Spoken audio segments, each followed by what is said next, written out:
Just a few notes is Syracuse's first win over a number 5 ranked opponent in program history.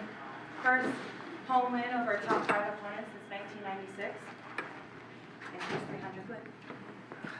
He'll open with a statement and then the floor is open for questions. Man, just a great game, a great win, and we know that no win is more important than any other win down the stretch of the season, but this is a little bit more important when you beat a top 5 team this late in the season, and when you need all your wins. This is really important and big for us and big for our season. I thought the girls just played really hard. I thought they were really good. They were really aggressive, and so all you can ask for is just for our kids to compete. And throughout this season, that's all we've been saying, just get us playing at a level and get us playing hard and give us a chance to win games. And that's what they've done. They just give us a great chance to keep winning games. So hopefully we can keep stringing these wins along and take care of our business. You started off by saying the first half of your sentence, no one is more important than the others. Then by the time the second was over, yes, this was a very important win. So when you look at the bigger picture, NCAA tournament, statement games, 6 or 7 games left, does this speak loudly for your chances, do you think, to make the tournament? I think it does, but at the end of the day, you can't go out and lose games on the back end of this now. So you can't undo all your good work.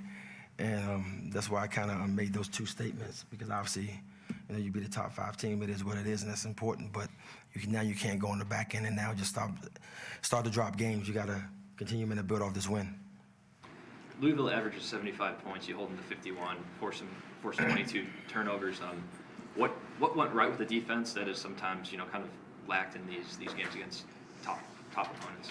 I thought that for the last couple of weeks we've been playing good defense. We've been losing games and teams have been scoring in the 50s and low 60s. But now we're starting to score some points, and I think it makes a difference. But their defense was great. We only scored 59 points and made 18 shots the entire game. So I think that on both ends, but the defense was good on both ends of the floor. We just got matched up and tried to make sure we can keep them in front of us. I thought we did a really good job of doing that. We attacked the paint. We got to the foul line today, and that was huge. Congratulations. And last time against Louisville, 4-point loss on the road.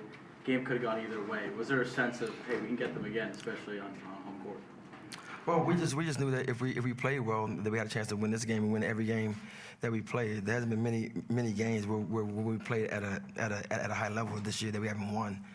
So I just want to give us a chance to give our kids an opportunity to go out and play hard. So that's why we just kept our pressure up. We stayed up on them, and we didn't want to play passive and play on our heels. We wanted to make sure that we pressed the whole game man to man. This game we didn't do any zone press. We didn't want to give them any free looks up the floor. So we just matched them up and went out and guarded them. And our kids did a really good job, and they fought the game playing great. Especially on that end, I believe she was 4 of 17, that right? But what was working on her? We just kept her in front of us, and she made 3 threes, and they were just threes where we just lost her in the second half. She got two threes on the right wing, and it's just so important that we just understand who personnel and other teams' best players and their shooters. And we lost her a couple of times, and she made us pay. But she's a good player. But I thought that we did a really good job of just staying in front of her and making sure we were on her man to man, at least until she got into about 30 feet. It seemed like throughout the game, getting the ball into the post was, you could say, like a formula. Was there something that you told the team before? Was that a game plan going into this one? Well, we talked about that the entire season too. Just getting the ball inside to make sure we can play inside out. When you get the ball into the paint, you can get kick out threes, and it makes the threes a little bit more open.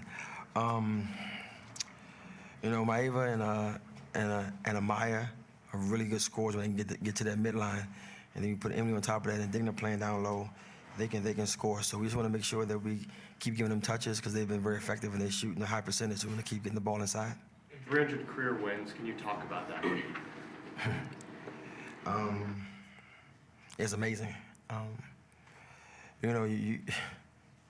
It's hard to put it into words. You come here and when you get your first one, you're really happy. I remember my first one and how that felt. And I've just been blessed. I had an amazing opportunity to coach at a great place. Just had people that's been supporting me from day one. It's just hard to put into words, but I know that my MVP is my wife. You know, she lets me work and she gives me opportunity to be the best that we can be. Let me go on the road and she just holds the fort down. She holds the house down. She holds the kids down and allow me to work. So most of the credit goes to her just being understanding and letting me work, because it's hard when you're away from home so much. But that's what the formula is. I'm to work. Then you come home, you're still working. You're still watching tape, and just having that opportunity from there to be here. And you know, you go back to the day that I got the job. You know, Dr. Gross and Dr. Carrington had faith in me and put me in this position, and now I'm being here in a position now with our chancellor with Ken Root and John and those guys. I don't know. I'm just fortunate, man. I'm just really, really fortunate and really blessed and honored. Great staff, great players. I don't take a whole lot of credit for this. I just try to keep them together and try to get them all to the floor. I mean, I could talk about this for 20 minutes, man, and talk about just who's been so instrumental in me sitting here with 300. I mean, the staff is so important, and the players are so important. We've had great players. Players make plays, and staff holds it together. And Coach Reeve, I mean, Vaughn's been the one that's been, when I get a little out of hand on the sideline, he shakes my coattail and say, run something. You know, and said, Delisha, Ronnie, I don't know, man. I can just go down the list of every assistant that I've had. I'm just very blessed and fortunate that I've had great people around me meant to support me, and they give me great opportunities. I'm to coach the game that I love. I wouldn't want to do anything else. Kind of sort of cut and paste from game to game, but Kira again, you know, almost 40 minutes, just, you know, hitting big shots, big three, buzzer. I mean, just your thoughts about how, is there anything she does ever surprise you, which is pretty much what you expect out of her? You know, she's playing great. You know, Kiki is just being aggressive, and she's a good player. And sometimes you have great players when they play out of position, and they can still make plays, and that's what she's doing. You know, Kiki is a player that now has established herself where she's a dominant player at the point guard and at the two guard, and she can play both positions, and she play them both well. So we're just very fortunate to have her this year, being healthy, getting through the season, knock on wood, and she's playing great. Just got to hats off to her.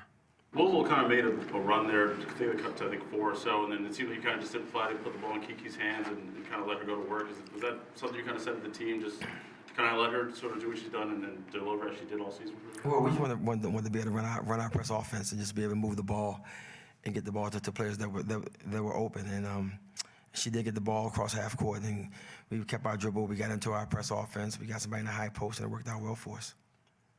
This team clearly is good enough to play with top 10 teams in the country.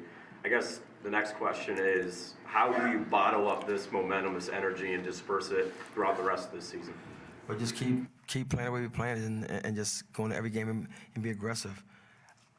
Our effort has to give us a chance to win these games. It's all about our effort right now. If we can continue to play hard and play with great intensity and play with great effort, we can win all the games on our schedule, and we believe that. We understand what our conference is. Our conference is very balanced. It's a very good conference, but we have a lot of confidence in ourselves. I have a lot of confidence in our players that we can win any game that we line up for. One more question. The lead was down to 4 towards the end of the third quarter, and then Kiki had a really nice layup over a few people. Then the 3 had the shot clock as it expired. How big was that to get back up to around 8 or 9 point lead going into the fourth? That's huge. Well, what I said in the huddle to our staff going into that fourth quarter was, we lost 1 point, going into the fourth quarter, and that was just so important for us to try to keep some distance, because they're a good team. Dana Evans is the kind of player where she can get 2, 3 threes in a row with deep range, and we just did a really good job of just continuing to run our offense, getting the ball inside, playing inside out, and being strong with the ball. So I thought that was the difference in us closing the game down. Thank you.